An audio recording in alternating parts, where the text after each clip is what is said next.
Salut YouTube, aujourd'hui je vais vous parler des lois un peu bizarres qu'on trouve en Thaïlande mais qui est important de connaître. Vous allez voir dedans, il y en a vraiment pour tout le monde. Il y en a pour des expatriés qui vivent en famille, il y en a aussi pour les vacanciers qui viennent faire un petit séjour en Thaïlande. Il y a également des lois qui ne sont pas vraiment appliquées mais qui sont importantes à savoir pour ne pas avoir de mauvaises surprises. Et petite pub dans cette vidéo, si l'expatriation vous intéresse, que ce soit pour venir travailler en Thaïlande, trouver un travail, ou alors vous êtes digital nomade et vous souhaitez travailler depuis la Thaïlande, ou bien vous êtes retraité et vous voulez passer votre retraite sous le soleil, balader entre le sud, le nord, l'est et l'ouest de la Thaïlande, parce qu'il y a beaucoup de choses à découvrir, et bien il y a un guide complet sur l'expatriation, un guide vidéo. Je vous mets le lien dans la description. On va commencer par celle qui m'a le plus choqué. Alors, un homme marié ne peut pas avoir de maîtresse, ça c'est normal, mais en fait, ce que risque la maîtresse, c'est de se faire attaquer en justice par la femme de l'homme marié. Je ne sais pas si je me suis fait comprendre. En France, je pense que ça existe que la femme attaque l'homme marié qui est infidèle, mais en Thaïlande, elle peut et attaquer l'homme et attaquer la femme parce qu'elle se serait montrée en public avec lui. Comme je ne suis pas sûr d'avoir été clair, je vais essayer de vous faire un exemple. On a Monsieur Dupont qui est marié à Madame Dupont du coup. Ce couple marié donc vit en Thaïlande.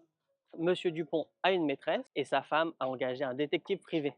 Donc elle a des preuves, des photos de dehors, des photos ensemble, voire même ça se trouve des photos dans l'hôtel. Bref, elle a plein de preuves de Monsieur Dupont et son infidélité avec Madame X, on va dire. Et bien grâce à ça, elle peut attaquer en justice les deux personnes, donc son mari et la maîtresse de son mari, et gagner le procès en étant indemnisée par les deux côtés, et par la maîtresse et également par son mari. Alors j'ai pas vu, enfin j'ai pas trouvé l'indemnité maximale qui doit être donnée à la victime, mais c'est en fonction des moyens des personnes fautives.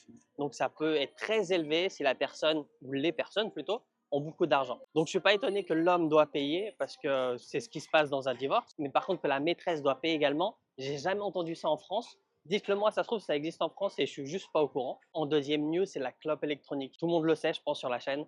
La clope électronique, c'est interdit en Thaïlande, même si on voit plein de gens l'utiliser, que ce soit des Thaïs, des expatriés, des vacanciers, parfois même devant la police ou très proche de la police. Et vous pouvez en acheter presque de partout, en tout cas dans tous les lieux touristiques, vous pouvez en acheter, avec également des goûts. Mais ça n'empêche pas que c'est interdit en Thaïlande. Il y a eu pas mal d'articles de personnes qui malheureusement ont expérimenté une amende, une petite prison ou même être kicked out, donc viré de Thaïlande. Les peines que vous restez, c'est jusqu'à 10 ans de prison et jusqu'à 100 000 bahts d'amende. Ça fait environ 2800 € d'amende, ce qui est énorme pour juste une simple cigarette électronique.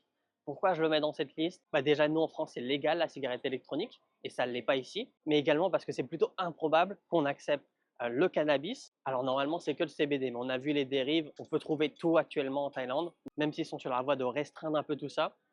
Pour le moment, on trouve vraiment de tout en Thaïlande, mais par contre, sachez que la cigarette électronique, c'est interdit en Thaïlande. Autre chose bizarre en Thaïlande, enfin bizarre, j'ai envie de dire non, pas bizarre, mais bon, par rapport à ce qu'on voit ou les clichés de la Thaïlande, c'est la prostitution en Thaïlande, c'est totalement interdit. Que ce soit dans des maisons closes, dans des lieux privés, ou même du freelance, comme vous pouvez en trouver dans plein d'endroits en Thaïlande, et sachez que c'est totalement interdit. C'est même puni par la loi. La personne qui vend son corps risque jusqu'à 1000 bahts d'amende et jusqu'à 1 an d'emprisonnement. Alors oui, vous allez sûrement jamais voir d'articles de personnes qui sont en prison ou qui ont reçu un jugement à cause de vendre leur corps. Mais parfois, vous allez voir des articles. Voilà, la police à Pattaya a fait le tour de la Oakley Street. Il n'y a pas de gens qui vendent leur corps. Là, ils ont fait le tour à Bengla Road, pareil, il n'y a pas de gens qui vendent leur corps. De temps en temps, vous allez voir ce genre d'article. Et en même temps, j'ai envie de dire, c'est dur à prouver, je pense. C'est plus complexe qu'en France, où juste la personne dit c'est combien, il monte dans la voiture, et là, c'est du flagrant délit. En Thaïlande, je pense que la loi, elle fonctionne pas pareil, ou alors ils ont d'autres priorités. Ils n'ont pas envie de s'occuper des personnes qui vendent leur corps, tout simplement. Alors, une autre loi qui m'a extrêmement choqué, et je le mets dans cette liste, je l'ai appris il n'y a pas si longtemps que ça, en fait. Vous avez peut-être déjà entendu cette anecdote. Alors, je vous explique rapidement ce qu'il en est. Il faut savoir qu'en Thaïlande, la majorité sexuelle, c'est 15 ans.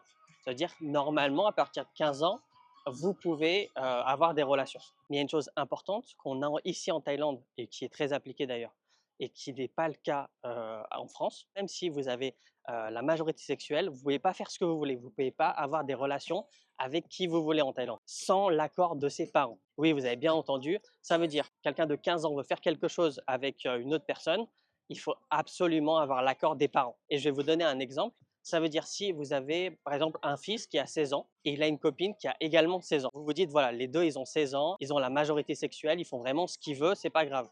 Sauf que non, en Thaïlande, ça se passe pas comme ça. Même si elle était consentante, elle a une relation avec son copain de 16 ans, et ben son petit ami de 16 ans, il peut être attaqué en justice si sa copine, la fille, n'a pas eu l'autorisation parentale de faire des choses avec son copain. Et là, vous allez sûrement me dire, mais qu'est-ce qui risque d'avoir fait ça? Alors déjà, il risque la prison.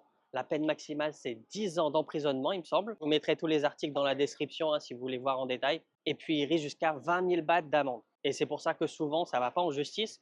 En fait, ça s'arrange entre eux sur l'argent à payer ou même des fois, la famille demande à s'engager avec la jeune fille carrément. Genre, ils sont obligés de se fiancer et de se marier, sinon, bah, ils se font attaquer en justice. Parce qu'il faut savoir qu'en Thaïlande, c'est pas comme en France où à 18 ans, vous pouvez conduire, vous pouvez boire, fumer, vous pouvez tout faire à 18 ans. En Thaïlande, c'est un peu différent. Comme je vous disais, vous êtes sous l'autorité parentale jusqu'à 18 ans, mais vous ne pouvez pas voir avant 20 ans, il me semble. Vous ne pouvez pas voter pareil au même âge, et pareil, vous ne pouvez pas vous marier avant 20 ans en Thaïlande. Enfin, vous pouvez vous marier, mais il faudra l'autorisation des parents et de la mariée et du marié. Enfin bref, comme vous avez vu, en Thaïlande, c'est plutôt complexe. Et cette loi également, elle m'a énormément choqué. En tout cas, pour une mentalité vue de France, comment deux personnes qui sortent ensemble, qui sont consentants, de 16 ans ne peuvent pas avoir de relation ensemble? Et bien tout simplement parce que c'est sous l'autorité parentale et il faut absolument que les parents soient informés. Et j'ai envie de dire même plus encore, si c'est fait par exemple sous le toit de la famille du jeune homme, ça veut dire que c'est les parents de l'homme qui sont responsables. C'est eux qui risquent au final. Parce que c'est sous le toit de l'autorité parentale.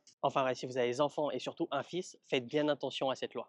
La seconde loi un peu bizarre en Thaïlande, alors je dis bizarre, mais en vrai, c'est pas tellement bizarre parce que cette loi, j'ai vu qu'elle était appliquée dans certains arrondissements de Paris, dans certains quartiers de Paris. Mais pour la majorité des Français, c'est bizarre, c'est qu'en France, la vente d'alcool, elle est restreinte avec des heures bien précises. Ça veut dire tous les jours que vous allez acheter de l'alcool au Big C, comme là où je me trouvais tout à l'heure, ou alors au 7-Eleven ou dans d'autres points de vente, il est interdit d'acheter de l'alcool entre minuit et 11 heures du matin et entre 14 heures et 17 heures. Et ça dans tous les points de vente, sauf une exception, c'est les hôtels. Les hôtels, ils ont le droit de vendre de l'alcool entre 14 heures et 17 heures. C'est la seule exception. Par contre, bien sûr, vous pouvez en acheter dans les bars, dans les boîtes de nuit, etc. Et c'est également le cas pour toute la journée durant les jours religieux. En Thaïlande, on a plusieurs jours religieux qui arrivent fréquemment dans l'année. Donc, durant ces jours de Bouddha Day, ces jours religieux, il est interdit d'acheter de l'alcool et ça, même dans les bars et dans les boîtes de nuit. C'est pour ça que tout est fermé de la veille du jour de Bouddha Day jusqu'au jour de Bouddha Day. Là où il y a du monde, là où il y a de la vente, bah, c'est après minuit.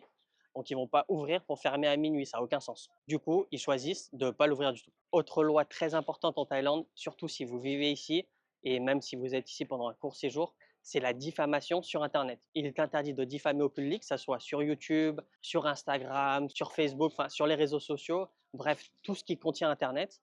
Il est interdit de donner de mauvais avis sur une personne ou bien un business en Thaïlande, tout simplement. Il y a déjà eu plusieurs articles des personnes qui ont de mauvaises expériences dans des hôtels, qui ont décidé de mettre un mauvais avis. L'hôtel s'est retourné contre la personne qui a laissé un mauvais avis, lui a demandé soit de supprimer, soit partir en justice. Et même si vous êtes dans vos droits, il est interdit de descendre un business ou une personne en Thaïlande. Les risques à ça, c'est jusqu'à 2 ans d'emprisonnement et jusqu'à 200 000 bahts d'amende. Et pour ceux qui vivent en Thaïlande, qui sont expatriés en Thaïlande, votre risque, c'est d'être carrément blacklisté de Thaïlande, de ne plus pouvoir venir en Thaïlande pour plusieurs années si vous allez au jugement, bien sûr. Donc voilà, même si vous avez une mauvaise expérience, ne laissez pas une étoile et un très mauvais avis sur les sites, car ça peut se retourner contre vous. Ce qu'il faut faire dans ces cas-là, c'est simplement ignorer, passer à autre chose, être mature en fait, tout simplement. Et la dernière loi étrange de ce pays, ça va être les paris.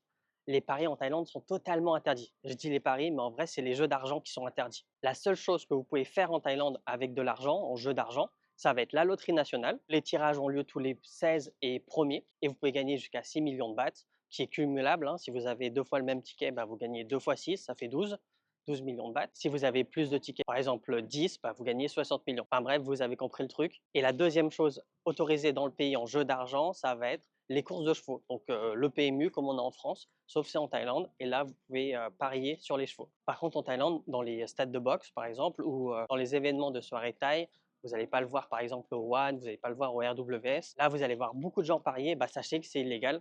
Après, voilà, c'est comme la prostitution. Il y a des choses qui sont illégales et pourtant c'est toléré. Mais c'est mieux de savoir que c'est illégal et si c'est possible, bah, de ne pas le faire. Et ça veut également dire qu'il est interdit de parier sur les matchs de foot. D'ailleurs, vous allez voir, c'est pas possible de jouer en étant localisé en Thaïlande. Donc, à côté match sur Manchester City ou sur le Real, Bah, désolé, c'est pas possible en Thaïlande. Après, bien sûr, il existe des applications Thaï, on appelle ça Thai Dien. Donc ça veut dire souterrain en fait. C'est tout simplement des sites, des applications qui se passent de façon cachée, auxquelles vous pouvez utiliser pour parier en ligne. Et voilà, ça c'est interdit. D'ailleurs, souvent vous avez des raids, j'appelle ça. En fait, c'est la police qui attrape le gérant de site et quand un ferme, un autre ouvre, etc., etc. D'ailleurs, ce que risquent les personnes qui jouent, ça va être jusqu'à 1 an d'emprisonnement et jusqu'à 1 000 bahts d'amende. Mais aussi, ils prennent tous les gains qu'ils étaient en jeu et ils le gardent pour l'État. Donc voilà, on arrive à la fin de cette vidéo. J'espère que vous aurez appris des choses sur des lois un peu étranges de la Thaïlande et pourtant qui existent. Comme d'habitude, si cette vidéo vous a plu, n'oubliez pas de liker, de partager, de vous abonner à la chaîne si ce n'est pas déjà fait. Je voulais remercier énormément les tipeurs du mois. Vous avez tous leurs noms dans le premier commentaire. C'est grâce à eux que la chaîne peut évoluer. Là d'ailleurs, vous allez avoir des vlogs à l'extérieur de Bangkok. Je vais vous faire découvrir 2-3 choses, j'espère, et vous dépayser. Donc un grand merci à tous les tipeurs. Si vous voulez soutenir la chaîne, c'est simple. Vous pouvez le faire en étant membre de la chaîne, comme actuellement il y a Pascal T, membre de la chaîne depuis plusieurs mois. Je les remercie énormément. Sinon, vous pouvez faire un don directement à partir d'1 € sur Tipeee, comme Alain qui est un très grand sponsor de la chaîne. Merci beaucoup. Et Edouard qui lui aussi régulièrement fait des tips pour soutenir la chaîne. Donc merci énormément et puis je vous dis à la prochaine.